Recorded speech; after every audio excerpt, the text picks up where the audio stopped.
వీళ్ళు నా గురించి ఆలోచిస్తున్నా అంటేనే I'm adding some value. So అలాంటిది even Aditya came because Aditya నేను ఆల్రెడీ ఆ పాటికి 90s చూసిన. నేను మిడిల్ క్లాస్ మెలడీస్ అనే సినిమా ఒకటి చేసిన. సో 90s చూసినప్పుడు I felt the same. Middle class melodies చేసినప్పుడు ఏ ఫీలింగ్ కలిగిందో 90s అయితే నేను ఇంకా ఎక్కువ రిలేట్ అయినా. సో మనోడు రావటం అండ్ రిలేటబిలిటీ అనే ఫ్యాక్టర్ చాలా అనిపించింది.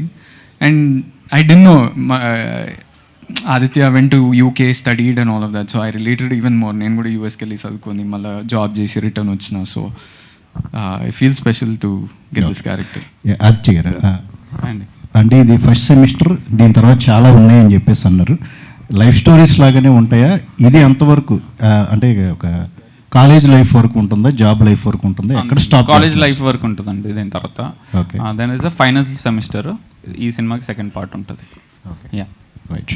ఆదిత్య, అండి.